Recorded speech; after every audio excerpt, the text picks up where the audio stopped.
안녕하세요, 모터플렉스 김경수입니다. KG 모빌리티가 21일 기자간담회를 하고 미래 전략을 내놨습니다.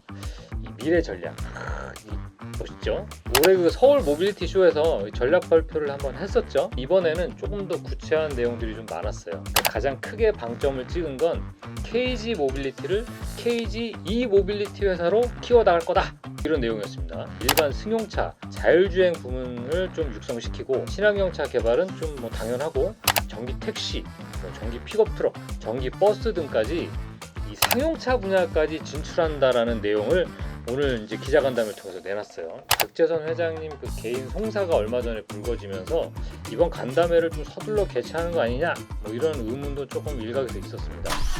먼저 신차 개발 쪽 말씀드리도록 하겠습니다. KG 모빌리티가 픽업 트럭을 전기차로 만든다라는 건 다 아시죠? 이거를 내년 중에 내놓을 거라고 합니다. 전에 이강 디자이너가 토레스 내놓을 때 진짜 쌍용을 지금 이갈고 만들고 있다 라고 한 게 이게 KR10이었거든요. 하이브리드와 전기차로 나온다고 합니다. 그리고 이후에 2026년쯤에 F100 EV가 나오는데 요거는 사실 아직까지는 좀 정보가 좀 부족한 상황이에요. 내용은 이런 전기화 그리고 모빌리티 쪽으로의 변화, 이런 쪽에 좀 내용이 맞춰졌고, 이렇게 만든 제품들을 어떻게 세계 시장에 진출할 것인가, 이런 전략에 관한 것이 좀 나왔습니다. 우선은 KG 모빌리티가 직접 배터리를 만든다, 이 내용을 얘기하시더라고요.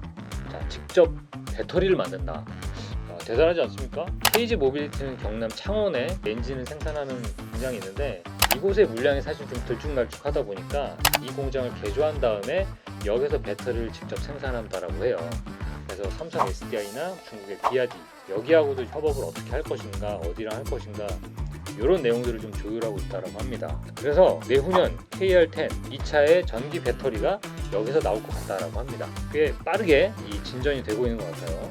전동화 이전의 전기차를 주요하게 보시는 것 같고, 그걸로 이제 약간 하이브리드를 속도를 좀 빠르게 올려야 되겠다, 이런 뉘앙스로 이야기를 하셨습니다. 뭐 이렇게 빠르지 싶은데, 아무래도 이 자체 개발보다는 협업이나 기존에 개발된 것들을 들여오는 형태가 현재로서는 조금 더 비중이 높은 상황이에요. 당장 처음부터 이렇게 개발하는 것보다는 이전에 개발된 것들을 가져와서 KG 모빌리티 회사에 맞게끔 좀 튜닝을 더 하는 것, 이런 방식으로 얘기를 하시는 것 같아요.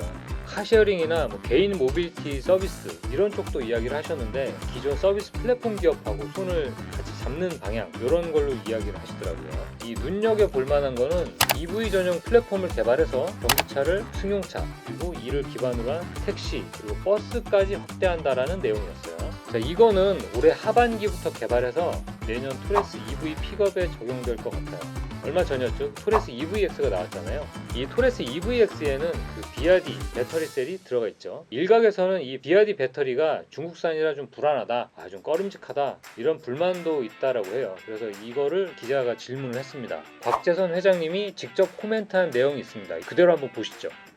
저는 중국산 배터리가 주가적인 문제에 관해서 어떻게 좀 다른 해석이 있을 수 있겠지만, 저는 경제적인 문제에서는 조금 더 현실적이어야 된다고 생각합니다. 그래서 이 중국산 배터리가 나쁘냐 좋으냐, 차량 자체에 좋으냐 나쁘냐, 성능에 대한 문제를 갖고 얘기를 해야지 중국이냐 한국이냐 하는 문제는 우리 소비자 입장에서는 다른 얘기일 거라고 생각을 하고요. 또 우리나라 국가 정책에 의해서 또 우리나라 자국 배터리를 써야 되는 부분도 분명히 있어서요. 지금 저희는 한국의 국내 배터리 업체하고도 계속 관계를 맺고 있고, 연구소하고 협의를 하고 있고요. 요 토레스 하나가 중국산 LFP 배터리를 썼다고 해서 우리가 앞으로 중국산 배터리를 쓰는 회사다, LFP 배터리만 전용으로 쓰는 회사다 하고 단정지지는 알아야 될 거라고 생각이 듭니다. 차종마다 그때그때 최적의 조건을 찾아서 배터리를 선택할 예정이고요. 개인적으로 봤을 때는 우리가 중국이라고 예전에 기술을 너무 무시하고 그랬는데, 현실적으로 인정해야 될 거는 지금 배터리에 관한 기술은 전동화된 EV 차의 기술은 사실 중국이 우리보다 결코 뒤떨어지지 않아 있다는 것이 피부로 느끼고 있습니다, 솔직히. 그래서 우리가 배울 건 배우고, 또 배척 아닌 건 아닌 거고, 배척할 건 배척하고, 이렇게 분명히 해야지 이거를 비경제적인 논리로 따지면 기업이 현명한 판단은 아닐 거라는 생각이 들어서요. 지금 현재의 LFP 반대리는 화재 안전성이나 지금 정도의 주행거리나 가격이나 이런 걸로 봐서는 저희 입장에서 최적이라고 생각을 합니다.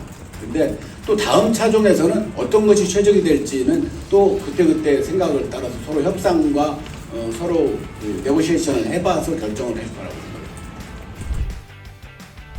자, 결국 중국 배터리를 바라보는 시선은 철저히 실리 위주. 중국과 우리를 구별을 해서 그러니까 어디가 기술력과 가격 경쟁력이 높으냐 사업성 있게 보고 간다라는 내용 같아요. 사업가니까 그런 식으로 바라보는 문제는 뭐 당연할 것 같습니다. KG 모빌리티는 전기차 인프라, 자신이 가지고 있는 플랫폼이나 뭐 배터리 이런 게 개발하는 것이 늦었지만 최대한 빨리 개발해서 넓게 적용한다라고 해요. 완전 전동화에는 사실 좀 시기적으로 시일이 걸리니까 하이브리드 차를 많이 보급한다라는 건데 효율을 43%까지 끌어올린 유닛을 내놓을 거라고 합니다. 권용일 기술연구소 상무님한테 잠깐 여쭤보니까 개발은 거의 다 끝났다고 해요. 또 자율주행 부문은 주로 ADAS 고도화로 방향을 잡았는데 레벨 2 플러스까지 양산차에 적용하고 기술 개발을 레벨 4까지 적용해가지고 로보택시를 내년부터 서비스를 한다라고 합니다. 사실 믿겨지지가 않거든요. 내년이면 3개월 남았는데 이 3개월 남았는데 내년에 레벨 4 로보택시를 내놓는다고? 지금 그 정도면 뭔가 꿈틀대는 게 보여야 되는데 그런 것까지는 저희가 이제 확인이 안 돼서 여튼 뭐 주장을 하셨어요. 그리고 이제 세계 시장에 대한 어떤 확대 전략도 이제 이야기를 하셨는데 단적으로 유럽에는 독일 현지 법인을 올해 안에 설립을 한다라고 해요. 동남아 지역은 베트남을 중심으로 전기차 시장을 뚫겠다라고 합니다. 동남아 지역은 최근에 도시공해 문제가 많이 문제가 되고 있어요. 지자체별로 전기차 확대가 내년에 아주 큰 화두라고 합니다. 이 틈을 이 전기차로 빠르게 파고든다 이런 전략입니다. 그리고 특히 이곳의 그 버스는 익숙하게 알고 계시겠지만 에디슨 버스로 파고들 거라고 합니다. 법원에서 여러 가지 처리가 남았는데 이해관계자들의 동의가 지금 다 끝났기 때문에 KG 모빌리티는 베트남에 들어가는 거에 대해서 사실 뭐 크게 뭐 시간이 문제지 그렇게 문제가 될 건 없다라고 보시는 것 같아요. 자, 곽재선 회장님은 이전에도 인터뷰 때 이런 말을 하셨어요. 서울 모빌리티 쇼에서였었는데 현대기아차 그룹을 향해서 곽재선 회장님이 큰 시장은 큰 회사가 가라, 작은 시장은 우리가 가겠다, 뭐 이렇게 이야기를 하셨다라고 합니다. KG 모빌리티가 노리는 동남아, 그리고 러시아, 뭐 중남미, 뭐 아프리카, 오세아니아 이런 시장을 이야기하는 것 같아요. 그리고 토레스 변속기는 내년에 4월경에 현행 6단 변속기를 아이신체 8단 변속기로 전부 바꾼다고 해요. 자, 그렇게 되면 KG 모빌리티에선 렉스턴과 토레스가 8단 변속기를 장착한 모델이 되겠죠. 티볼리와 코란도는 물어보니까 그건 아직 계획이 없다라고 합니다. 자, 그리고 대리점 간판 있죠. 지금 여전히 이제 쌍용 자동차 간판을 달고 있잖아요. 쌍용에서 KG 모빌리티로 바뀌었는데 일반 국민이 볼 때는 계속 쌍용 자동차니까 지적을 받았는데 간판을 바꿔다는 작업을 올해 안에 모두 KG 모빌리티로 바꾼다라고 합니다. 이미 디자인부터 발주까지 다 끝났다라고 해요. 진행 중이라고 하니까 기존에는 뭐 한 2년 3년 걸릴 거다라고 했었거든요. 이것도 상당히 속도가 붙는 것 같습니다. 제가 생각하기에 KG 모빌리티가 흑자 전환을 하면서 많은 투자를 회사에 진행하고 있는 것 같고 이런 투자의 방향이 지금에서야 속도가 붙는 그런 상황인 것 같습니다. 네, 소식은 여기까지 마치겠고요. 기자간담회라는 게 어떤 특정한 주제만 가지고 이야기하는 게 아니라 대담회처럼 주제가 좀 왔다 갔다 하거든요. 그나마 좀 정리를 해보았는데 이 회사를 이해하는 데 도움이 되셨길 바랍니다. 자, 오늘은 여기까지 하겠습니다. 감사합니다.